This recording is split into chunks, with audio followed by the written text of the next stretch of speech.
Fala pessoal, tudo bom? Aqui é o Cristiano Sarquis e eu estou gravando esse vídeo especialmente para os alunos do módulo 2 da PUC Goiás, que é a faculdade onde eu faço medicina, para a monitoria de disciplina de bioquímica endócrina. Então, eu vou fazer uma divisão aqui da parte que eu vou falar e da parte que as outras monitores vão comentar com vocês. A parte que ficou para eu comentar com vocês é a da semana 1, mais especificamente dos receptores celulares de hormônios e dos hormônios, certo? E a semana de tireoide e paratireoide. Esse vídeo vai ser só para a semana 1. Então vamos começar lá, gente. Primeiramente, vamos falar dos hormônios que a gente tem no nosso corpo. Os principais hormônios que a gente tem no nosso corpo, certo? Que envolvem o eixo hipotálamo, hipófise, célula-alvo, glândula-alvo. Então, começando, a gente tem os hormônios hipotalâmicos. Os hormônios hipotalâmicos são quais, basicamente? Eu não falo aqui dos fatores liberadores e dos fatores inibidores. Eu estou falando especificamente dos hormônios que são produzidos pelo hipotálamo e armazenados na neurohipófise, que é a hipófise posterior.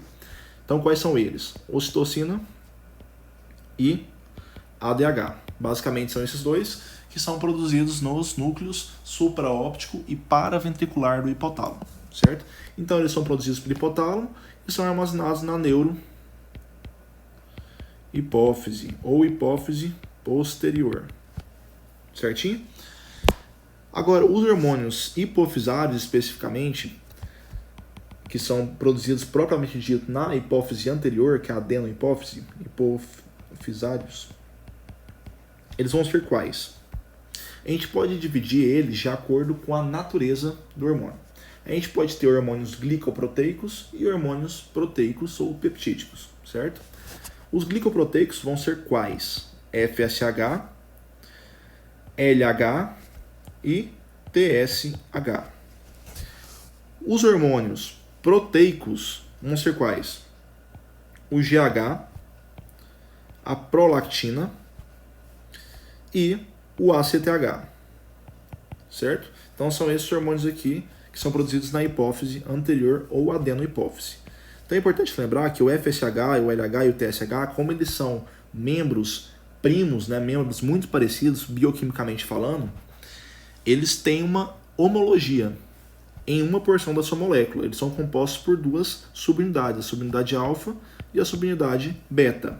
É uma glicoproteína composta por subunidade alfa e subunidade beta. A subunidade alfa, ela vai ser comum a todos esses hormônios. Já a subunidade beta é o que vai diferenciar, certo? Isso é importante por quê?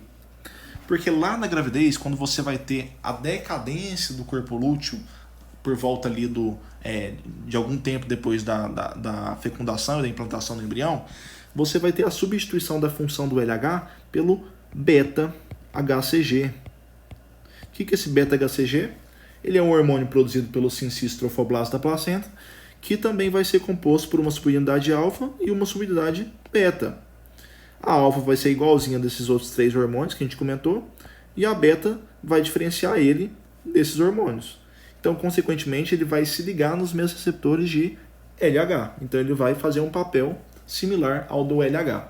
Vai estimular a produção principalmente de progesterona durante a gravidez, certinho? Então, falamos aqui dos hormônios, né? Esses outros três aqui são proteicos. O ACTH especificamente ele provém de uma molécula, né? Que é inicial precursora, que é a proópio melanocortina. POMC, não, perdão, escrevi errado aqui. É POMC. POMP, que é a proópio melanocortina, certo? E essa proópio melanocortina, além do seu TH, ele vai originar outras moléculas, como a beta-endorfina, o alfa-MSH, diversos outros hormônios ou peptídeos que vão ter ação fisiológica, certo? Então terminamos aqui a parte de hormônios.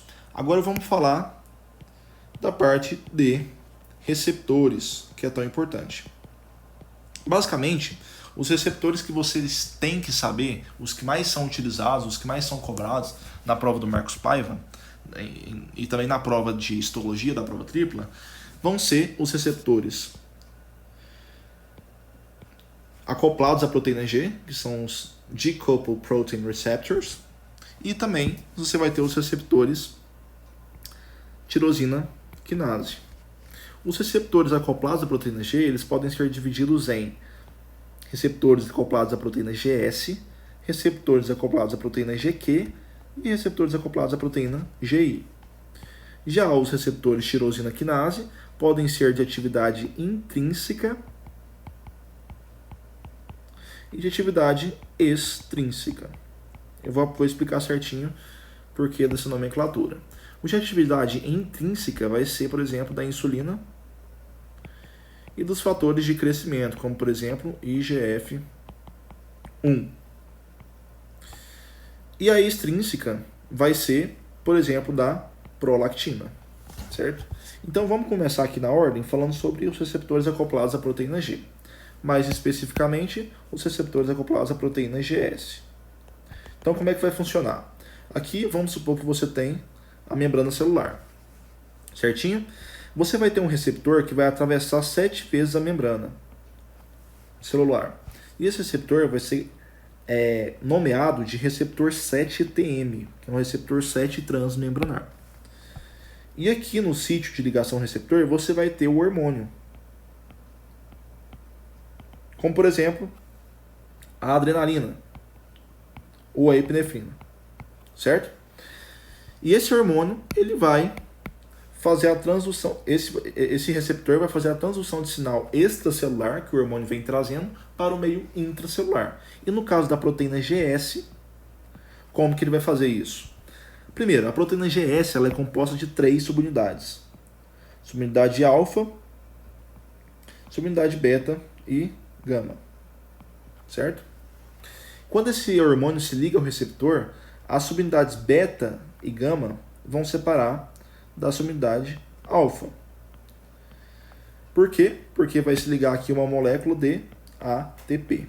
Lembrando que o receptor inativo está se ligado a uma molécula de ADP, certo? E a partir do momento em que você tem essa separação das subunidades, você vai ativar uma proteína muito importante que é a adenilato ciclase. O que a adenilato ciclase faz? Ela vai pegar o ATP intracelular e quebrar em AMP cíclico, certo? E esse AMP cíclico, por sua vez, vai fazer a ativação de uma proteína importantíssima para a transdução intracelular do sinal, que é a proteína quinase A, ou proteína quinase dependente de AMP cíclico. Por isso que ela tem esse A no nome, certo? E a pKa, por sua vez, ela vai desencadear vários efeitos metabólicos e vários efeitos também genômicos, certo? Então, basicamente, vai ter uma cascata de outros mensageiros intracelulares que vão culminar com a resposta fisiológica do hormônio. Essa é a proteína GS. Agora vamos para a proteína GQ, certo? A proteína GQ ela é um pouquinho mais complexa, mas segue a mesma lógica da GA. Primeiramente, você vai ter aqui a membrana celular, o receptor 7-TM, que vai atravessar 7 vezes a membrana, e você vai ter a ligação de um hormônio aqui, qualquer, certo? E esse hormônio ligado ao receptor vai desencadear aquela mesma ação, que é separar a subunidade alfa da subunidade beta e gama. Por sua vez, a subunidade beta e gama, dessa vez da proteína GS, não mais da proteína GQ e não mais da proteína GS, vai ativar a fosfolipase C e não mais a adenilato ciclase. Fosfolipase C tem a ver com proteína GQ. A fosfolipase C, por sua vez, vai pegar um fosfolipídio de membrana, certo? E vai quebrar ele em, que é o PIP2, esse fosfolipídio de membrana, fosfoinositol bifosfato, certo? E vai quebrar ele em IP3, que é o inositol trifosfato, mais o diacilglicerol. O IP3, por sua vez, ele vai lá no retículo endoplasmático liso da célula, ou se for no caso de uma célula muscular, é chamado de retículo sarcoplasmático, e vai ativar canais de cálcio. E esses canais de cálcio vão ser importantes para a extrusão dos íons cálcio para o meio intracelular. Então o cálcio vai ficar livre ali dentro da célula. E por que é importante que esse cálcio fique livre dentro da célula? Perdão, deixa eu fazer uma setinha aqui, mostrando que o IP3 vai estimular os canais de cálcio, certo? Então, por que esse cálcio é importante? Porque ele vai ativar uma proteína importantíssima que, em comparação, em analogia com a proteína GS, também vai desencadear todos os efeitos intracelulares desse hormônio, que nesse caso é a PKC. Por que C e não A? Porque é dependente de cálcio, certo? Então, o cálcio vai lá e ativa a PKC. Além disso, o diacilglicerol também vai ativar diretamente a PKC. E essa PKC, por sua vez, também vai ativar vários outros substratos, vários outros mensageiros intracelulares que vão combinar tanto com efeitos metabólicos quanto com efeitos genômicos. Certo? Então, o que é importante vocês saberem de proteína GS e GQ é isso. E a proteína GI, a GI não tem segredo.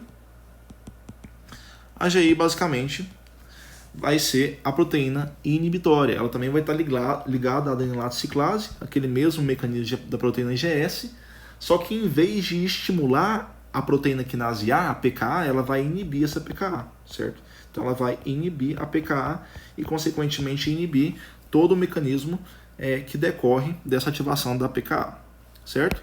Agora, para a gente terminar falando sobre os receptores tirosina quinase, a gente pode ter tirosina quinase intrínseco,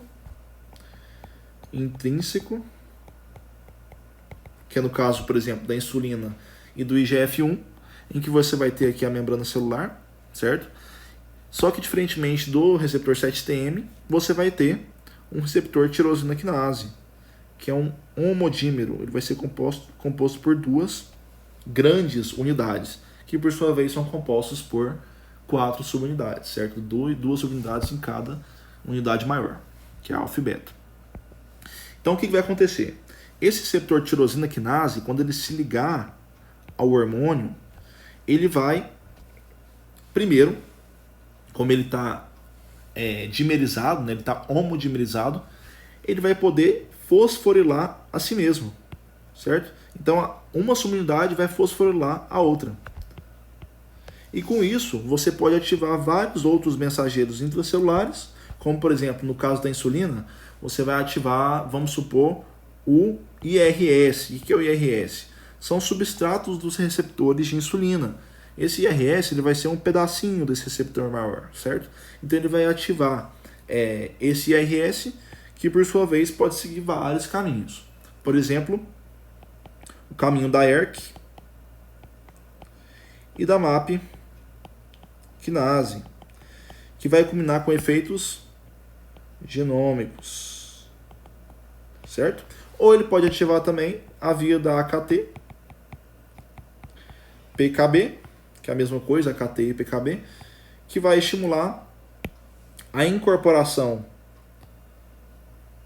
de GLUT4, que são receptores, que são transportadores de glicose, à membrana plasmática, certo? GLUT4. Por que isso é importante? Vocês vão ver lá na aula de pâncreas, que o GLUT4 ele vai ser essencial, principalmente no músculo, no tecido adiposo, para captar a glicose que está no meio extracelular para o meio intracelular. Certinho? Então, essa é a função do receptor tirosina quinase intrínseco. E qual que é a diferença do extrínseco? É a mesma coisa, gente. Só que em vez dele ter atividade tirosina quinase intrínseca, ou seja, ele se autofosforilar em resíduos de tirosina, ele vai precisar de outro mensageiro, de outra substância, ou de outro substrato, para poder fosforilar as suas subunidades, certo? Então ele vai se fosforilar do mesmo jeito, só que não vai se autofosforilar. Essa é a única diferença, certo? E qual que é o exemplo de receptor tirosina quinase extrínseco que a gente tem? Prolactina. Certinho? Então foi isso, pessoal. Vou gravar a próxima aula de tireoide para tireoide e vou mandar para vocês. Abraço.